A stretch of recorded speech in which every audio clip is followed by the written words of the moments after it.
thus far this season. Something like that hasn't happened since the 80s. Max, I'll start with you. They have just – oh, go ahead. I just want to say, Molly, I can't start off the show without highlighting the blue is looking very, very lovely. Max Kellerman, the tie, the dapping, all of that stuff. But you might want to move the tie a little bit to your right. Just a little bit, Max Kellerman, to your right-hand side. I'm saying just a little. To my right, like this, you mean, right? To your right. Just a little bit over. There we go. I got you. Well, thank you. Now we're on point. We ready. I'm just here for y'all. Crossing our T's. I'm just trying to be here for y'all. I'm just trying to be here for y'all. Not a Windsor, so it's a little asymmetrical. All right, let's go. Philly guys, just 3 wins. Max, tell me this. Do you think the Eagles need to just clean house at this point? Oh, yeah, there's no other. I mean, like, look, I'm the one. Yes, the answer is yes. I'm the one coming out always and killing Carson Wentz because I noticed since last year when everyone was saying how great he was playing, he was regressing badly. That's continued now till no one can deny it anymore. But, yes, it's not just Wentz. Peterson going for it down 11 on 4th down. And you know me, I'm like all for going for it on 4th down. But situational football, your offense can't do anything. Make it a 1-score game. This is not rocket science. To me, that's Peterson saying, I don't want anything to do with this. Right? He has plausible deniability or whatever. I need to get away from this. Howie Roseman, I mean, a lot of people stupidly passed up on DK Metcalf, Molly, who you and many others were saying, what about this guy over here? You should.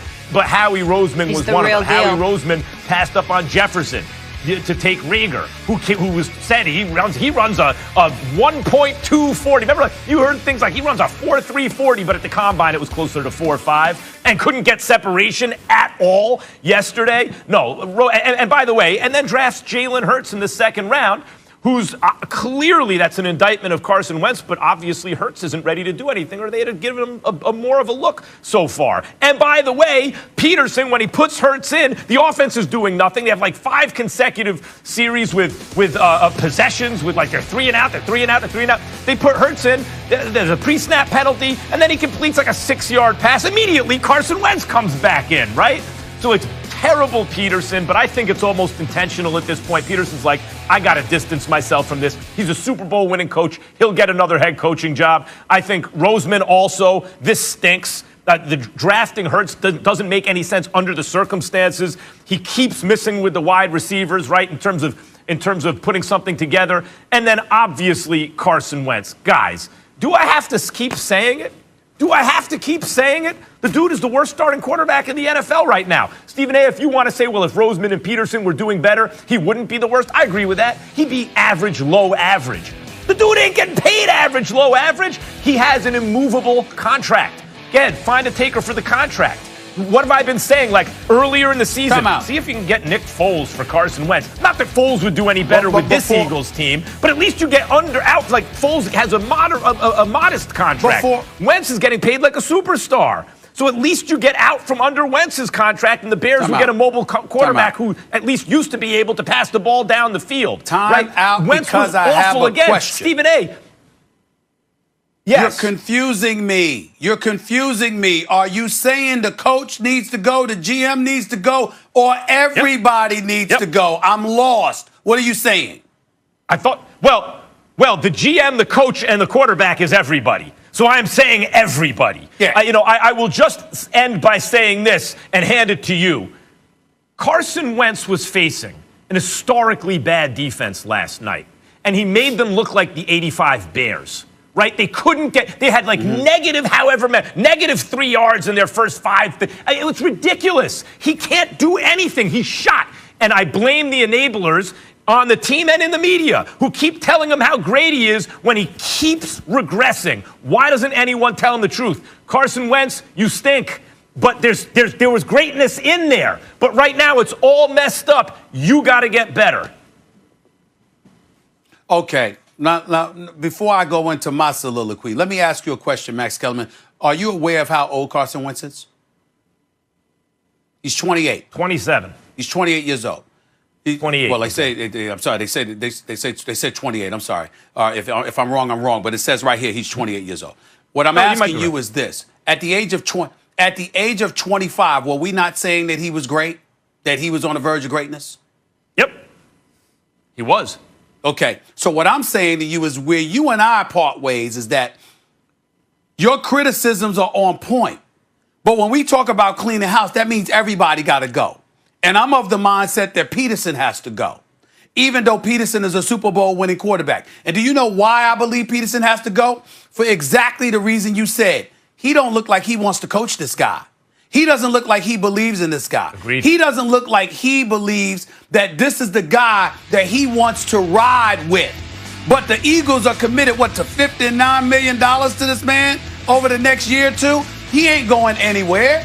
So the fact that Carson Wentz ain't going anywhere because you're not going to get anybody to take those numbers, and on top of it all, you got to pay him those numbers. I'm sorry, the head coach, who used to be an offensive coordinator, who used to be a quarterback's coach, that dude has to be held accountable because that's your job. Now, if you were a defensive coordinator, let's say, for example, Max, he was Tony Dungy, or he was Lovie Smith, or he was Mike Tomlin or somebody. Hell, if he was Vic Fangio, well, guess what? Defense is your thing. I brought in a quarterback's coach. I brought in an offensive coordinator to work with this guy, and it's not working out. That would be different.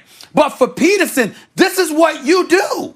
This is what you're supposed to do. Frank Reich was there as the quarterback's coach and the offensive coordinator when the Eagles won a Super Bowl. I get that. But damn, who brought Frank Reich on his staff? That was Peterson. He was a member of your staff. I'd like to believe y'all communicated. I'd like to believe there's a thing or two here that not only you knew and you taught him, but vice versa. He was able to impart his wisdom upon you so you could have a profoundly positive effect on the franchise quarterback. The fact that the quarterback has regressed, we know that he's had injuries and we understand it. But if we looked at Carson Wentz, Max, and saw him hobbling, if we saw that his legs were never the same, et cetera, I get all of that. But when you look at him and you see that he's healthy, that physically, even though he's getting beat up because the offensive line is trash, they can't protect him, he can't even step back to take a deep breath for crying out loud before they're all over him. Still in all, he's getting up play after play, quarter after quarter, game after game. So I have to look at the coach. You don't play. You're the coach. It's your job to figure out a way to maximize this dude's ability. When you talk about his regression, I'm not disagreeing with you. I'm simply saying, wait a minute. When do we look at Peterson? And when do we look at Peterson, Max, and go right to what you said? Think about it, Max, the picture that you painted. You just imagined it. You didn't report it as fact. I'm just talking about one time when you were here on the show and you just utilized your imagination. And you said, imagine Peterson being in that room with Foles, with Carson Wentz, and you talked about what he probably wanted. Well, if you didn't get it, who would know that they were not wanted? It would be Carson Wentz. You're coaching them like you don't want to coach them. So go. That's where I'm at with it. Well, look, I can't.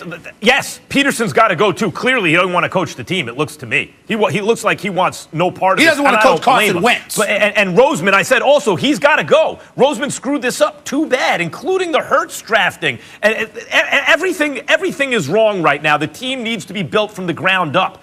Again, they need to just restart. They got a Super Bowl out of this era. They should be very happy. Of course, the quarterback who's responsible for it mainly is out of town. Like, he won all the playoff games and won Super Bowl MVP, and he's not there anymore. But I'm talking about Wentz right now, Stephen A. The reason, even this game, everyone's arguing with me, telling me their only chance to win is with Carson Wentz. In fact, Hurts may have given them a better chance to win. If this was supposed to be the game to find out about Wentz, he ain't got it, right? And what people have missed is by not benching him when I suggested like a month ago, 3-4 games ago, he never got the message. He was never held accountable to the team. He has continued to regress. Stephen A., right. It's such shocking regression at this time. It's a continuation of the middle of last year that I noticed last year. But it's kept going, because all he hears is how great he is. That's why he says things like, this is the way we do it around here. Remember what he had? He had Goddard, the tight end, twice on linebackers, right? Once it was obviously Bobby Wagner, and who was it the other time? And he underthrew the ball so badly that they got a pass interference call out of it, right? Because coming back on the play, the linebacker knocks into Goddard. Like, he is so bad when something good happens, it's by luck. It's because he's so bad, the defense can't even kind of compute how bad he is. But, Max, you got two running backs that are at once averaging nearly 5 yards a carry, The other's averaging over 5 yards a carry. You're talking about Miles Sanders and Boston Scott. They got 8 carries last night. 8! What are you doing? Yeah, ridiculous. When I look at Howie Roseman, listen, I don't like the fact that he drafted Jalen Hurts. I get all of that with the investment that you made in Carson Wentz. The flip side is Carson Wentz's durability was a question mark, so it sort of made sense because you never knew when he was going to get hurt. My point is, when you look at their defense, their secondary might have been compromised, but excuse me, it's not trash. You got some good defensive players on that side of the ball. You got a guy in Schwartz that knows what he's doing, coaching the defense as your defensive coordinator. So we get all of that. Offensively, you got a running game.